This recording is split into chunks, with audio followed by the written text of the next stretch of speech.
Arkadaşlar kanalıma hoş geldiniz. Bugün hep beraber su böreği yapacağız. Gerçekten çok lezzetli bir börek. Ben bu böreği her zaman yapıyorum. Severek de yiyor çocuklarım. Malzemelerimizi sayıyorum. 5 adet yumurta, 1 tatlı kaşığı kadar da tuz koyuyoruz. Alabildiği kadar un. Kulak memesi yumuşaklığında hamurumuzun kıvamı. Açmaya başlayabiliriz. 12 adet hamur bezesi yapacağız. Daha sonra ben bir poşet içinde, streç içinde 10 dakika bekletiyorum. Dinlendikten sonra daha güzel açılıyor. Yavaş bir şekilde heyecanlanmadan, acele etmeden yırtılmaması için yavaş yavaş açıyoruz. Üst üste diziyoruz. Dizdikten sonra da bir 10 dakikada öyle bekliyor. Bekledikten sonra bir daha pişirme aşamasına başlıyoruz. Hamurumuzu da açarken inceliğine dikkat ediyoruz. Çok kalın da olmayacak, ince de olmayacak. Yırtılmayan bir hamur, yırtılmaması içine koyduğumuz yumurtadan kaynaklanan bir şey. Bir de güzel yoğurmanızla alakalı. Kaynatırken de gösterdiğim gibi çok karıştırmadan hafif kendi haline bırakarak kaynatırsak yırtılmamış bir yufka elde ederiz.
Arkadaşlar su böreğimizin pişirme aşamasına geldik. Geniş bir tenceremize suyumuzu alıyoruz. Güzel bir şekilde kaynatıyoruz.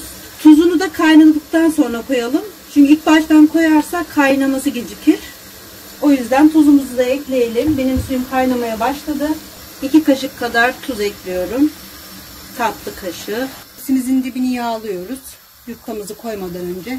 Çok az miktarda koymamız yeterlidir. Fırçamızın yardımıyla her yerini yağ gidecek şekilde yağlıyoruz. Kuru yufkamızı altına koyuyoruz. Pişirme aşamasına geçebiliriz. Suyumuz kaynarken 250 gram tereyağımızı eritiyoruz. Arasına süreceğimiz için onu da önceden hazırlamamız lazım. Bir taraftan pişirirken tereyağımız iyice erimeye başlasın. Hafif kızardığı zaman altını kapatıyoruz. İçine koymak için böreklik peynir seçiyoruz. Her peynir olmaz. Özel peynirleri var bunun. Böreklik peynirim benim vardı, onu kullanıyorum. Biraz bir tutam tuz eklersek içine daha lezzetli. Bir demet maydanozumuz var. Onu da peynirimizin içine koyuyoruz. Karıştırıyoruz.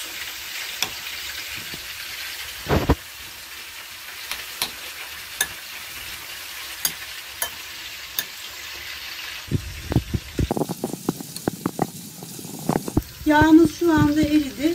Altını kapatıyorum. Şimdi pişirme aşamasına geçiyoruz. Yufkamızı alıp kaynar suyumuzla yavaş şekilde birden atmadan tek tek yapışmasın diye şu şekil atıyoruz. Süzgecimizin yardımıyla da pişmesi için üstüne hafif hafif bastırarak karıştırıyoruz ki güzel pişsin. Hiç yırtılma olmaz. İncecik, çok güzel bir yufka elde ettik. Çok güzel olacak inşallah. Bir 5 dakika kaynadıktan sonra suyumuzun içinden alacağız.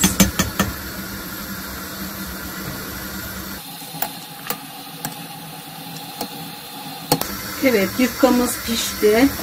İçinden yavaş bir şekilde toplayarak süzgeç yardımıyla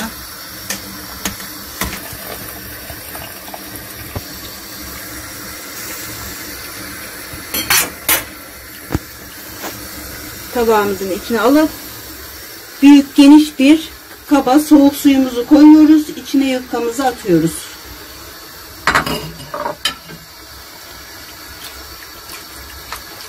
İncecik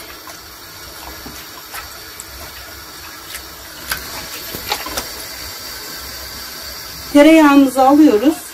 Koyduğumuz kuru yufkanın üstünü yağlıyoruz.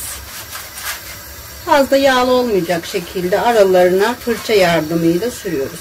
Pişmiş olan yufkamızı aynı bu şekil suyunu süzerek elimizle suyunu süzüyoruz.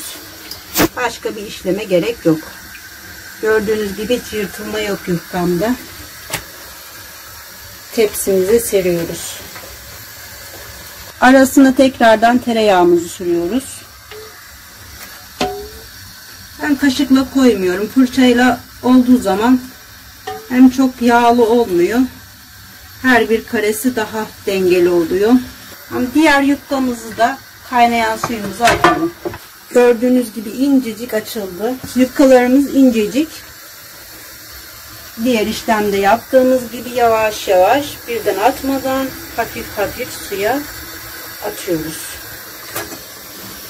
Süzgeç yardımıyla yine hafif hafif karıştırarak her yerine su gelmesi için. Çok kolay. Yani yapamayacak bir şey yok. Sadece pişirme aşamasında fazla karıştırıp yırtmamak için hafif bir şekilde üstüne bastırmamız yeterlidir. Yufkamızı alıyoruz.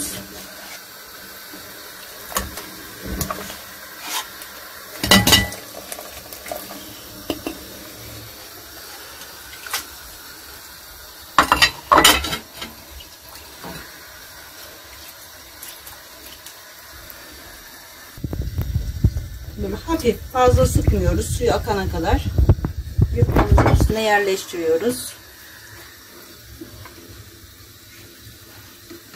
Bu şekilde.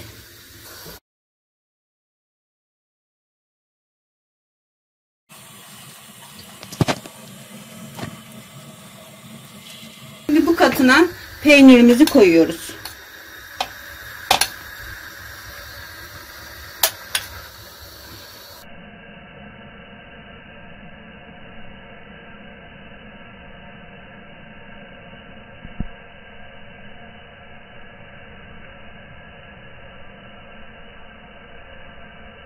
Arkadaşlar bu işlemi yufkalarımızın adetine göre bitene kadar tekrarlıyoruz. Arkadaşlar beni izlerken kanalıma abone olmayı, videolarımı paylaşmayı unutmayınız. Arasına peynirimizi ekiyoruz.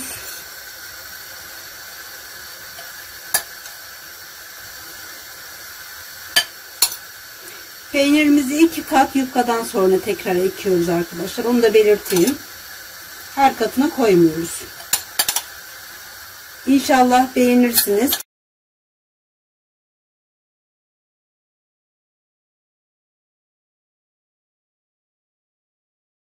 Bir kaşık yoğurt, bir tane yumurtanın sarısı beyazını ayırıyoruz. Çırpıp üstüne süreceğiz.